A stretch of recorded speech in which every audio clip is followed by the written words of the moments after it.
Buenos días, hermanos, bienvenidos a la comunidad contigo. Es viernes 14 de mayo y seguimos viendo a través de la palabra de Dios el sufrimiento en la vida de los hijos de Dios. Vamos a orar. Padre amado, te damos gracias por este tiempo que tú nos das. Gracias, Señor, porque podemos abrir tu palabra. Gracias, Señor, porque podemos leer tu palabra y podemos aprender más de ti, Señor. Te pedimos que tú abras nuestro corazón, nuestro entendimiento, para poder aprender y vivir conforme a tu palabra, Señor.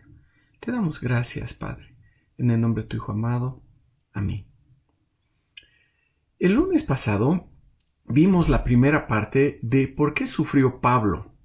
Y en esta parte vimos 4 puntos. Pablo sufrió persecución. Pablo sufrió prisión, Pablo sufrió enfermedad y murió por causa del Evangelio. Y bueno, el lunes tocamos los primeros 2 puntos.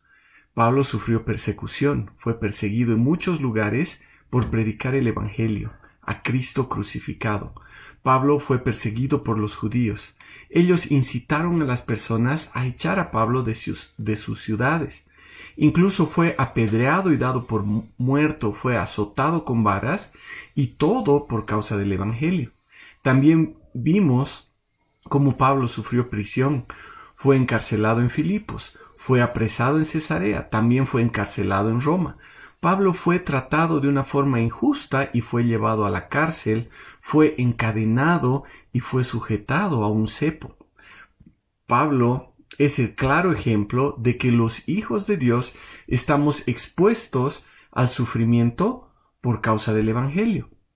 Una persona completamente consagrada a la obra del Señor vivió en constante aflicción y persecución. Y como leímos el lunes, el Señor advirtió a sus discípulos y también nos advierte a nosotros que si somos hijos de Dios, seguro tendremos aflicción en nuestra vida. En Mateo 5, 11 y 12, Jesús dice: Bienaventurados sois cuando os vituperan y os persiguen y dicen toda clase de mal contra vosotros por mi causa, mintiendo. Gozaos y alegraos, porque vuestra recompensa es grande en los cielos, pues así persiguieron a los profetas que fueron antes de vosotros. El sufrimiento, la aflicción que proviene de otros es inevitable para los hijos de Dios.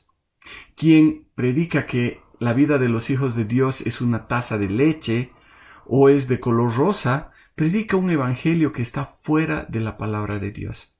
Un evangelio diferente, y como dice Pablo en Gálatas 1 del 7 al 9, no es que haya otro evangelio, sino que los que predican esto están predicando un evangelio adulterado, fuera de lo que la palabra de Dios dice, y estas personas debían ser malditas. Ahora, un tercer punto muy importante en la vida de Pablo es que él sufrió enfermedad. Pablo, el gran siervo de Dios, que realizaba constantes viajes y que enseñaba sin cesar donde estaba, ¿enfermo? Sí. Leamos 2 Corintios 12, los versículos del 6 al 8. La palabra del Señor dice así: Porque si acaso quisiera gloriarme, no sería yo insensato, pues diría la verdad.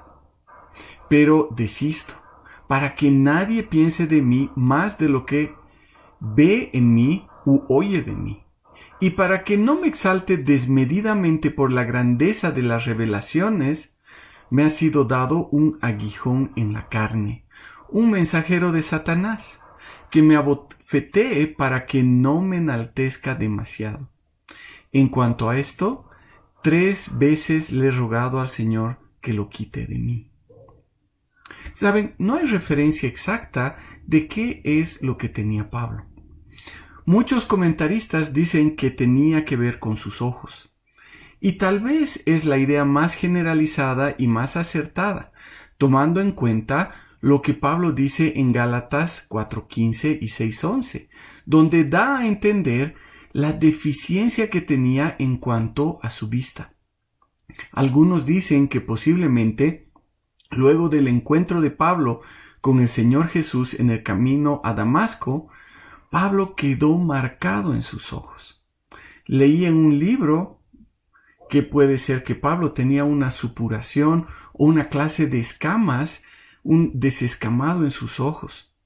Pero bueno, estas cosas son simplemente especulación, no es algo que podamos tomarlo por cierto. Pero lo cierto es que Pablo nos dice en 2 Corintios 12 que había una molestia en su vida que era como un aguijón en su carne. Algo que hacía que el ministerio de Pablo no fuera tan eficiente como él quisiera que sea. Pablo tenía este problema que era como si viviera con una estaca o una astilla clavada en su carne. No sé si alguna vez se les ha entrado una astilla en la mano o en el pie. Mientras la tenemos adentro, no podemos dejar de pensar en ella, porque está constantemente molestándonos. Si tenemos la astilla en el pie y pisamos la astilla, nos pincha y nos molesta y no podemos caminar o caminamos con dificultad. Para Pablo, este aguijón que tenía era una molestia constante y era una gran limitante para su ministerio y la capacidad que él tenía. Y dice que Pablo le pidió en 3 ocasiones que le quite este problema. Pablo oró al Señor para pedir por su salud. ¿Cuál fue la respuesta de Dios? Leemos la respuesta en el versículo 9 de 2 Corintios 12. Y me ha dicho, bástate mi gracia, porque mi poder se perfecciona en tu debilidad. Saben, de forma increíble y completamente opuesta a la forma en la que se supone que Dios debería responder a un hijo de Dios tan entregado, le dice, no te voy a quitar ese aguijón. Bástate en mi gracia, porque yo voy a obrar en tu debilidad. Aún así enfermo, tú me vas a servir, no en tus propias fuerzas, sino a través de mi poder. Hoy en día muchos predican que si pedimos a Dios con fe, va a quitarnos cualquier enfermedad. Incluso vi una vez a un predicador que decía que el cáncer no tenía cabida en su vida porque él proclamaba que nunca le iba a suceder. Entonces, ¿qué de Pablo? ¿Por qué un siervo de Dios tan útil tuvo que vivir con una limitación? ¿Pudo ser que Pablo era una persona que no tenía la fe que tienen hoy en día las personas que predican estas doctrinas? La respuesta de Dios es clarísima.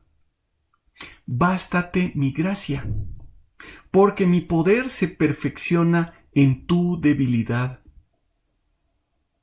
Y Pablo continúa diciendo en los versículos 9 y 10, por tanto, de buena gana me gloriaré más bien en mis debilidades, para que habite en mí el poder de Cristo.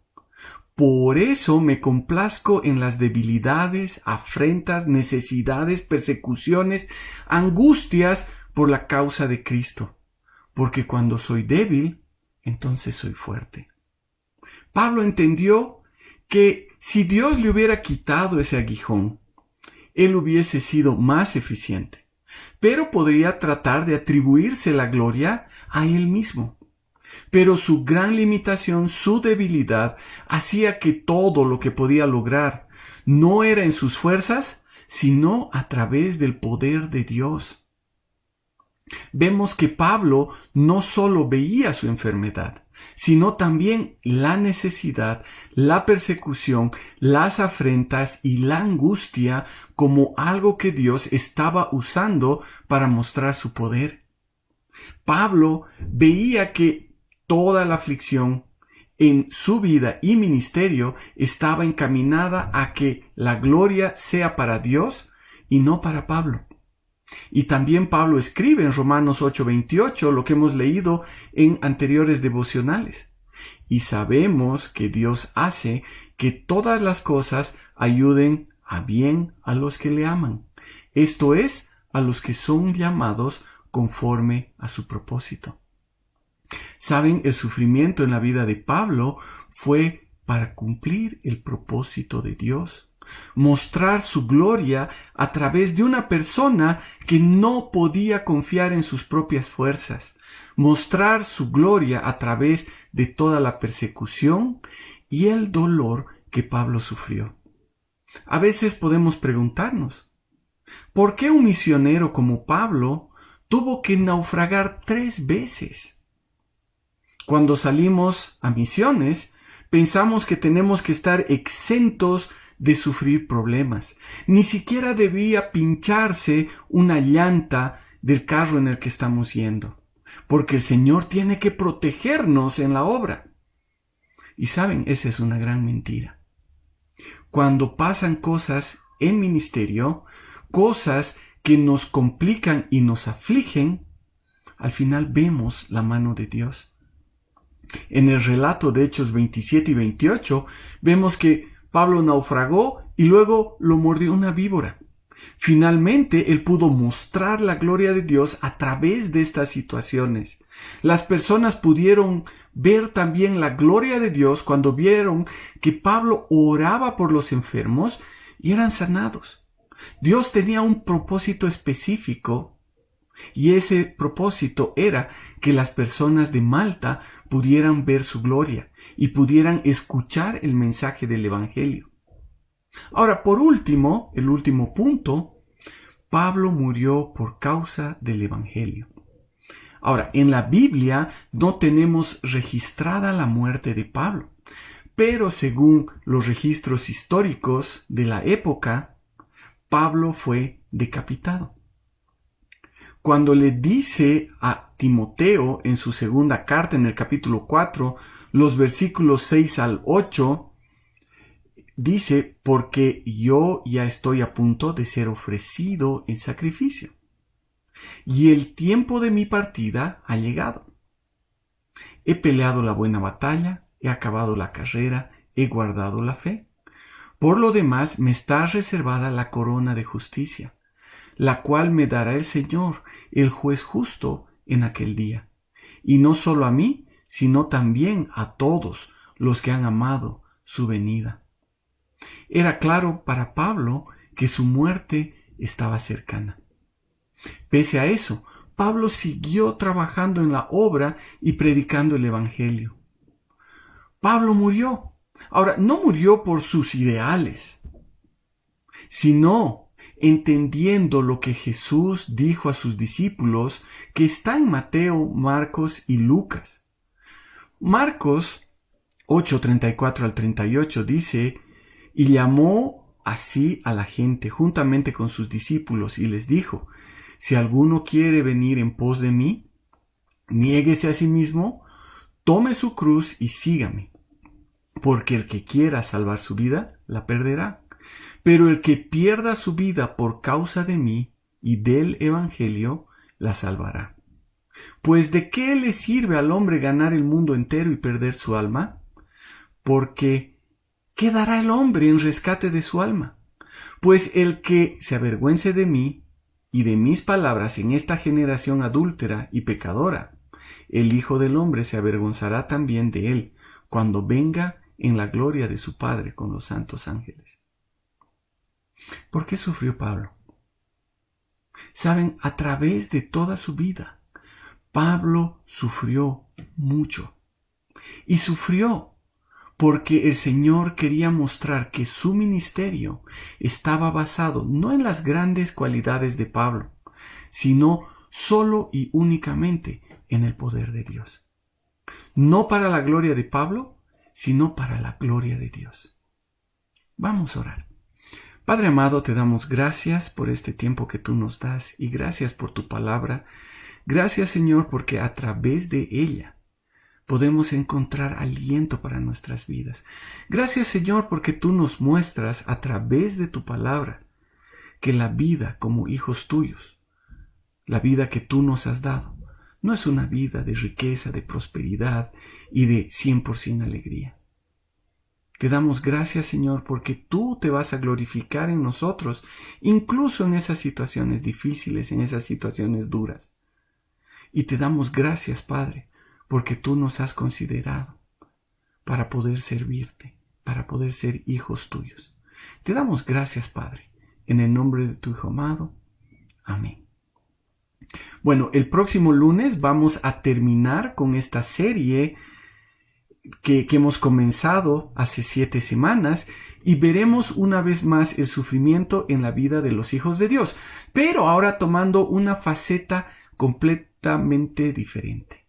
Que Dios les bendiga.